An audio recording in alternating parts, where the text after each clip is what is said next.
Pinaiyak niyo si Ruel. Ayan. Pati ba si Ruel umiyak? Eh, mga ko ba, hindi siya nga ba't umiyak ka? Miss ko tatay ko. Miss niya tatay niya. Kaya ako sinasabi sa inyo na mahalin niyo yung tatay niyo habang nandiyan pa kasi sa akin. Mahalin niyo rin yun sa inyo, okay? Sa mismong araw ng Father's Day celebration ng Itbulaga, isang pangyayaring hindi inaasahan ang tumagos sa damdamin ng mga manunood, ang emosyonal na pagluha ni Roel Carino sa gitna ng programa matapos maalala ang kanyang pumanaw na ama. Habang nagpapatuloy ang espesyal na selebrasyon para sa mga tatay, tampok sa programa ang iba't ibang kwento ng ama at anak, may tawanan, may kwelang alaala, at may mga mensaheng puno ng pasasalamat. Ngunit nang dumating ang bahagi kung saan hinikayat ang mga kalahok at performers na magbahagi ng personal na karanasan tungkol sa kanilang mga ama, biglang nag-iba ang tono ng entablado. Tahimik ang paligid, at unti-unting napansin ng mga manunood ang pagbabago sa ekspresyon ni Roel. Sa una, pilit niyang pinanatili ang ngiti.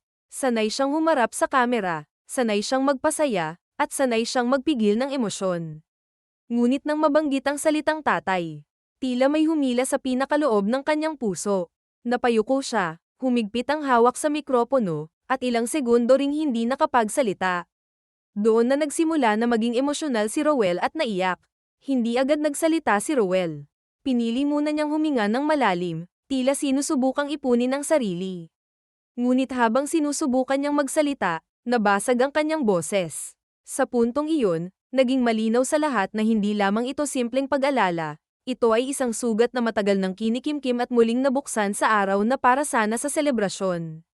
Ikinwento ni Roel kung paano ang kanyang ama ang naging unang haligi ng kanyang pangarap dahil hindi niya daw nasulit ang kanilang samahan nung nabubuhay pa ang kanyang tatay.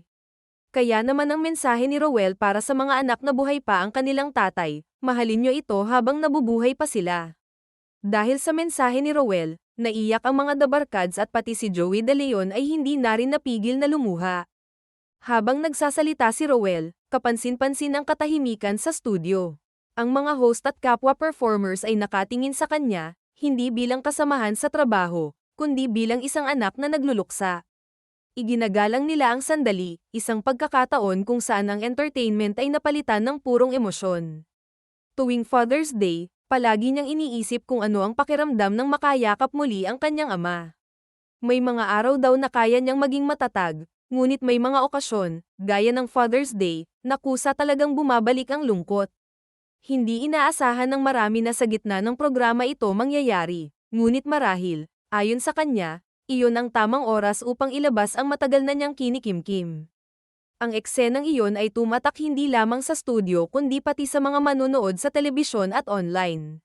Marami ang nakarelate, mga anak na nawalan ng ama, mga taong may mga sugat na tahimik na dinadala, at mga pamilyang may kaparehong karanasan.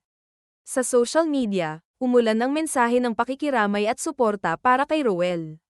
Marami ang nagsabing nakita nila ang sarili nila sa kanyang pag-iyak, ang lungkot na minsan ay biglang sumusulpot kahit gaano pa katatag ang isang tao. Ang kanyang pag-iyak ay hindi lamang personal na sandali. Ito ay naging kolektibong karanasan para sa maraming Pilipino, isang salamin ng ating kultura ng pagmamahal sa pamilya, paggalang sa magulang, at pagtanggap na ang lungkot ay bahagi ng buhay. Sa isang araw na nakalaan para sa mga tatay, naipakita na ang pinakamahalagang regalo ay hindi mamahaling bagay, kundi ang alaala, pasasalamat, at pagmamahal na patuloy na nabubuhay kahit sa gitna ng pagkawala.